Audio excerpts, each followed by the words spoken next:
আসসালামু আলাইকুম। আপনাদের সবাইকে মিজান ভিউজ চ্যানেলে স্বাগতম। আশা করি আপনারা সবাই ভালো আছেন।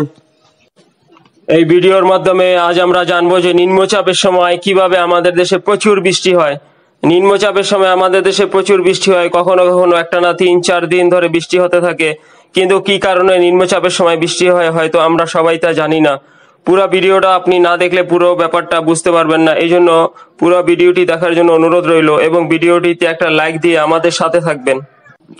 নিম্নচাপ আর উচ্চচাপ আবহাওয়ার পরিবর্তনের একটা প্যারামিটার হিসাবে কাজ করে। নিম্নচাপ হলে আবহাওয়া অস্থির হয়ে যায়। নিম্নচাপের একটা বড় কারণ হলো তাপমাত্রা। কোনো বস্তুর ঘনত্ব যত বেশি তার তাপ ধারণ ক্ষমতাও তত বেশি, অর্থাৎ সেই বস্তু গরম হয় তত বেশি। মাটি, পানি আর বাতাস পরিবেশের এই তিন উপাদানের মধ্যে সবচেয়ে বেশি ঘনত্ব হলো মাটির। তাই সমান তাপে পানি আর বাতাসের চেয়ে মাটি বেশি উত্তপ্ত হয়।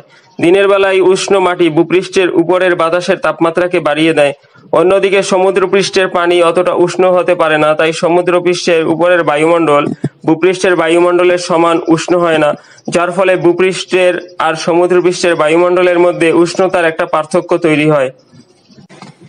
যে বস্তু যত উষ্ণ হয় তার তাপমাত্রা তত বাড়তে থাকে, যার ফলে বস্তুগুলোর ভিতরের অণুদের মধ্যে দূরত্ব তৈরি হয়, ফলে সেই বস্তুর ঘনত্ব কমতে শুরু করে। ভূপৃষ্ঠের বায়ুমণ্ডল বেশি উত্তপ্ত হয় বলে এদের অণুগুলো পরস্পর থেকে দূরে সরে যায়, ফলে কমতে থাকে ভূপৃষ্ঠের বায়ুমণ্ডলের ঘনত্ব।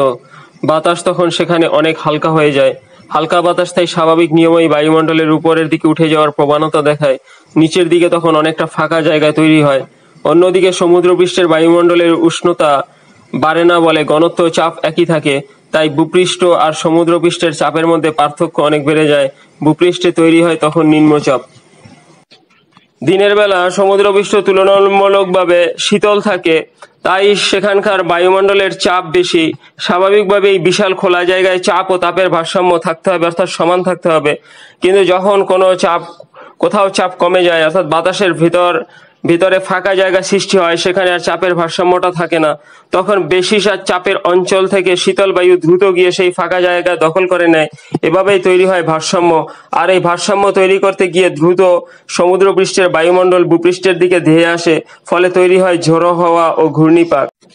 দ্রুত যখন কোথাও শূন্যতা সৃষ্টি হয়, হুড়োহুড়ি করে সেখানে বাতাস এসে সেই শূন্যতা পূরণ করে এবং সেখানে তৈরি হয় ঘূর্ণি। নিম্নচাপের জায়গায় চাপ যত কম তত বেশি জায়গা ফাঁকা হয়, আর যত বেশি জায়গা ফাঁকা হবে ছুটে আসা বাতাসের বেগ ততই বেশি হবে, অর্থাৎ ঝড় তত শক্তিশালী হবে।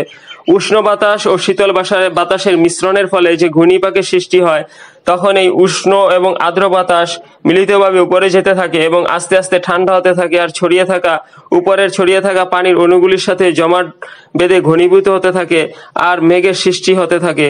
আর এই মেঘমালা থেকে এই আকাশকে মেঘলা করে প্রচুর বৃষ্টিপাত পৃথিবীর দিকে নেমে আসে।